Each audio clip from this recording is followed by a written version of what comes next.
Well, I told you what I was going to talk about. That is how to change other people. So no problem getting everybody to come forward and listen.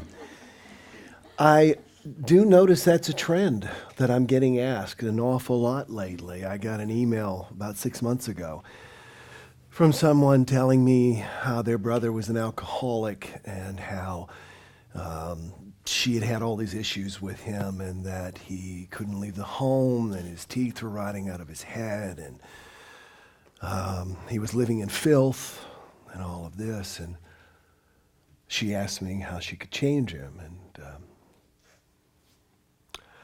I basically said, pray. That's what we ministers default to, by the way, if you haven't noticed. When we got nothing else to say, it's pray.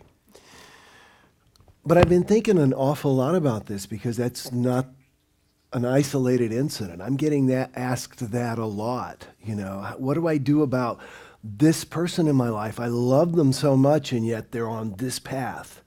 They're doing this. You know, they're doing something that I know is harmful for them. And I know that's tough. Today's the 12th, is that right? The 9th was the 2-year anniversary of my mother making her transition. My mother passed away. And my mom, after my parents' divorce, she moved back to a very, very small town, the town I was born in, a couple of thousand people, and lived sort of an isolated life. She went and worked at the hospital, and she was an ER nurse, and then she was in charge of infection control.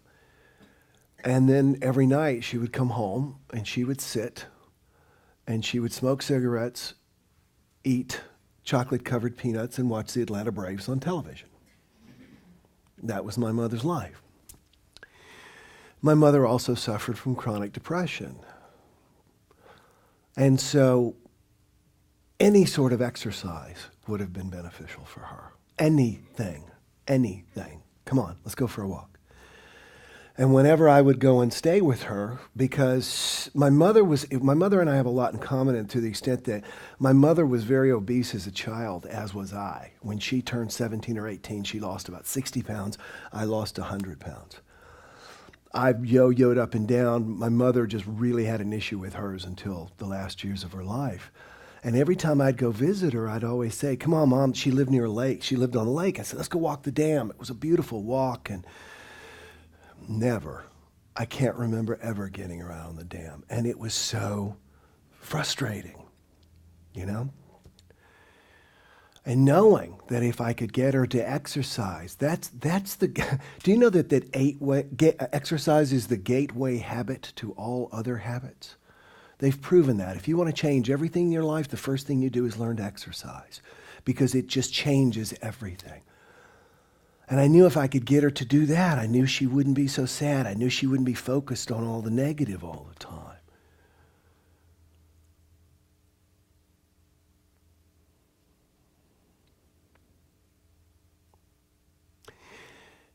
Changing ourselves is hard. Would you agree?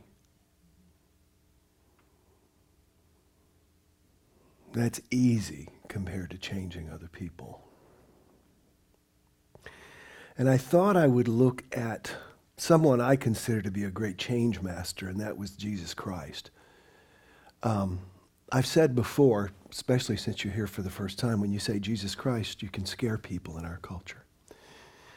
When I went to the hospital a couple of weeks ago to get my leg operated on, they asked me what my religious preference was, and I said, I tell you the same thing now I tell you every time, all. So you'll hear me quote Jesus Christ, you'll also hear me quote the Buddha and everyone else. But Jesus has some really good stories about changing people, and we call those the miracles. In the Bible, they're called the miracles, and I want to talk specifically about 3 that come to mind. They're 3 that most of us know, I mean, from Sunday school, if you ever went to any kind of Sunday school. And the 3 are the story of the paralyzed man who was lying by the pool, and I'll get into it in just a moment. The story of the paralyzed man whose friends lowered him through the roof to get to Jesus, and also the woman who had an issue of blood. Now, I'm going to start with the woman first. In the Israelite culture, there was nothing worse than blood. Okay, nothing worse than blood. It came about because animal blood, people would sometimes drink it or touch it or whatever, and they would get sick. And so it became believed that blood itself was actually unclean, and it was terrible. And that is why the Bible says that women are unclean during a certain period of time.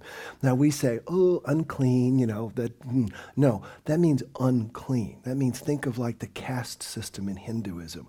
That means that a woman is literally not to be touched during that time. Now, this woman has had this ongoing issue for 12 years. 12 years.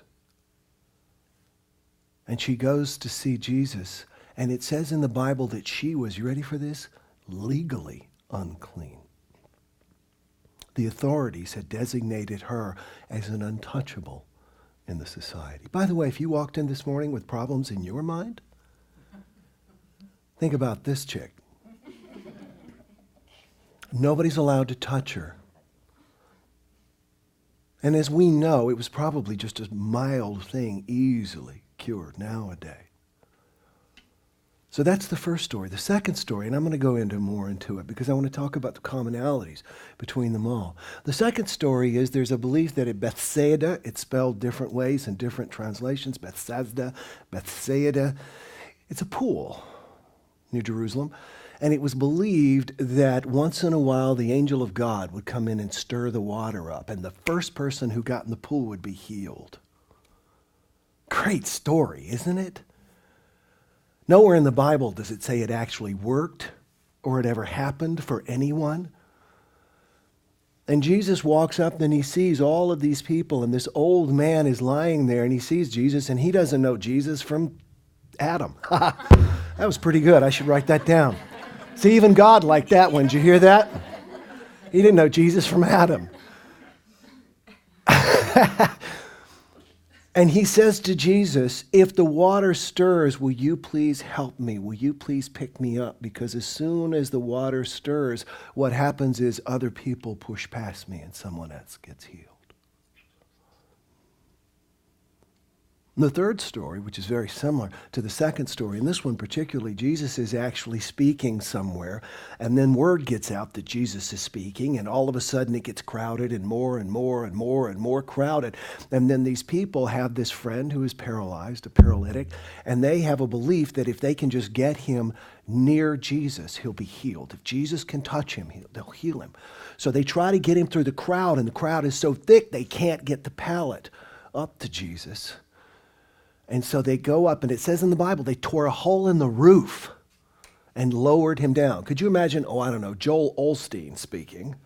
And then all of a sudden, on national television, this body gets lowered down. So those are the stories. And I looked at it from how Jesus handled it. And I looked at it from the people's standpoint themselves, and I also looked at it from how we tend to handle it. And I'll say myself first. So let's first of all talk about Jesus.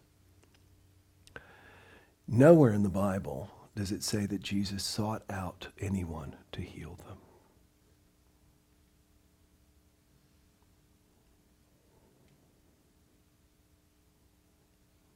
Let that sink in for a very long time. Nowhere does it say Jesus said, who's broken, let me fix them. And I want you to think about the most deplorable, impoverished place you can think of on the planet right now. Multiply that times 10. Take away all the technology of any kind. Ramp up the superstition 1,000-fold, and that's what Jesus lived in. And he didn't walk around going, hey, I could fix that hump for you. And the guy, of course, said, come on, friends, what hump? Thank you. Young Frankenstein, for crying out loud. Stay with me. I can go from the Bible to Mel Brooks. Can't you?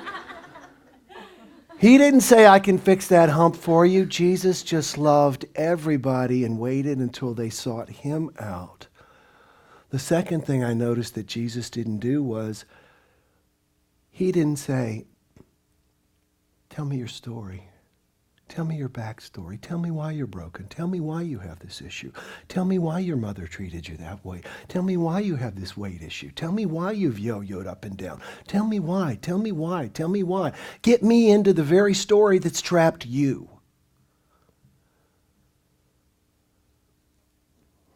I was listening to T. Harv Eker speak the other day. I think he's one of the greatest speakers alive today. And he said something really cool. Somebody asked a question. He said, whoa, whoa, whoa, whoa, whoa. Don't get me believing your lame story. It's bad enough that you do. And that's exactly what Jesus did. I don't know what's doing that. It's got to be me when I move, isn't it? Is it me? The third thing that Jesus did was he commanded the healing now. He didn't say 5 minutes from now. He didn't say put your hands on the radio and get a prayer cloth. He didn't say start tithing. He didn't say start drinking this, eating this, walking this way. He said you're done, you're healed, you're done. Because in spirit, you are always healed. We get energetically out of alignment that shows up as unhealing. But Jesus could not have seen their illnesses. If you believe Jesus was God, and a lot of people do, then God made manifest doesn't see people's problems. He sees their blessings. Stephen Hawking probably would have been another brilliant physicist had he not also gone through the physical challenges he's gone through. To have taken that from him, although he probably would have loved to have had that go by, would probably not have trapped his mind and forced him to live in his mind and teach the world how the world works.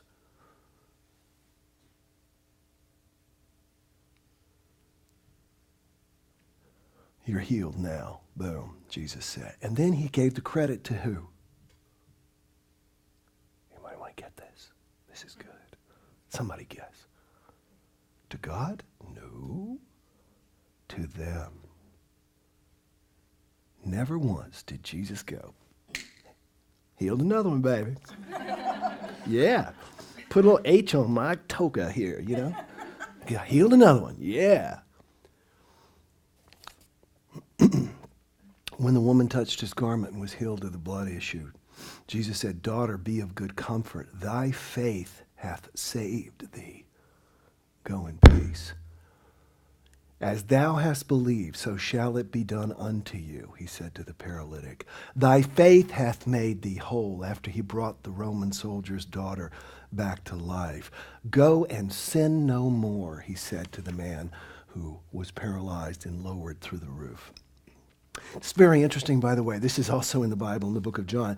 Jesus says, you're healed. This man had been paralyzed his entire life. You're healed. Pick up your mat and walk. He did. And the Jewish priest said, what the hell are you doing? This is the Sabbath. You're not allowed to carry anything on the Sabbath. The religious craziness even back then. And that was the fifth thing Jesus said. And why is this important? Jesus said, take your mat and walk.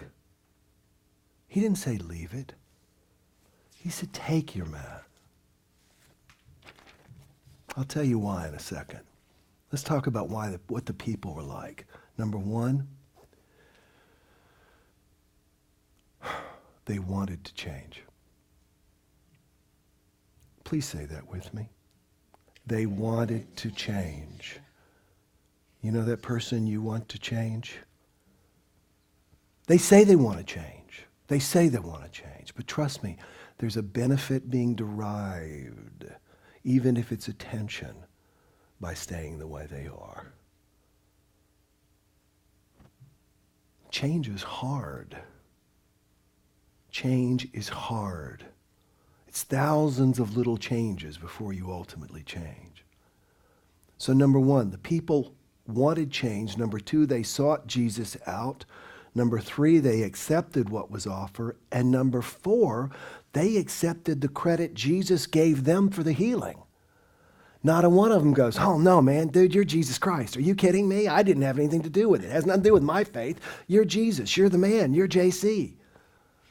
They just went, okay, it was my faith. And then number 5, they took their mat. And they left. Now, how do we tend to try and change people? Well, number 1, Jesus saw people as whole unless they asked. What do we tend to do? See others as broken and needing fixing. Number 2, and this is the hard one, be prepared to be a little angry at me. We want them to change because we are selfish. Oh, no, wait, my poor brother, alcoholic, rotten in his own teeth and urine and everything else. You want him to change because it makes you feel uncomfortable. That's greed. And that's violating the first law of the universe, which is love. We want people to change because of greed. What do we also tend to do? Jesus healed everything and said it was done in the present. We tend to bitch about the past and dream about the future. Tell them about all the times they've tried and failed, or dream of the day when this person will be different. Oftentimes we support them by focusing on their slip-ups rather than their successes. And then finally we freak out at their backslides.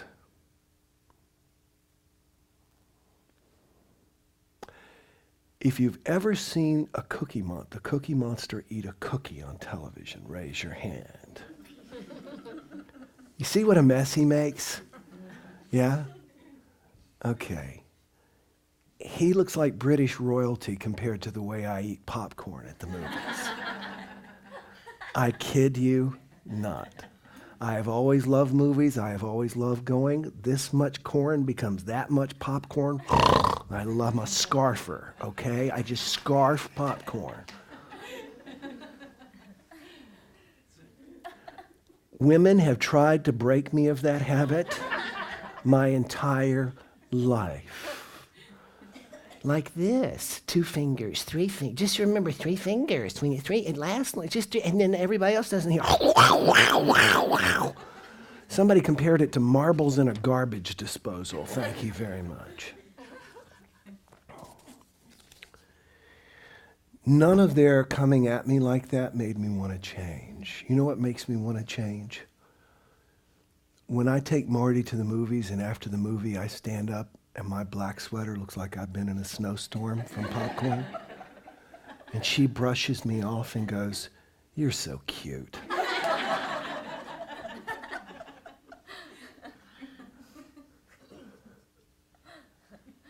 There's something I try to remember in my work.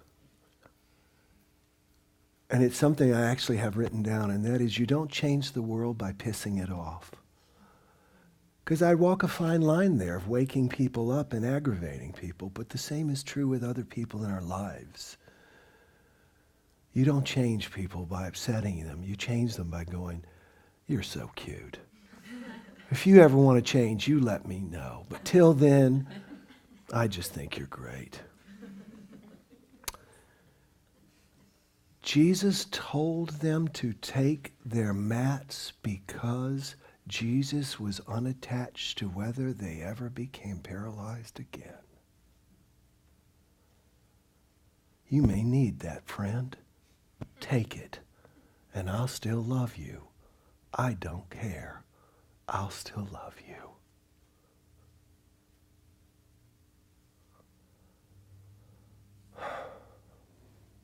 It's been said, if you want to drive yourself crazy, try and change somebody else. The greatest change we can do is to change ourselves to see other people differently.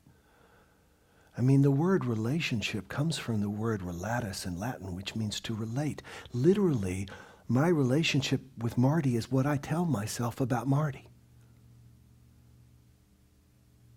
And I can change that at any time. And so can you. And that's how you heal people. You begin to relate to yourself that they are already healed and whole and complete. And you see that in their presence to the point where they begin to see it. And it can't help but happen. Take somebody's hand. Let's close in prayer. Dear God, we give thanks for Jesus Christ and his example. And we give thanks, more importantly, that we can, by changing inside of ourselves, send out love rather than judgment, send out compassion rather than resistance, and in so doing, open a way for change to happen. Thank you, God, and so it is.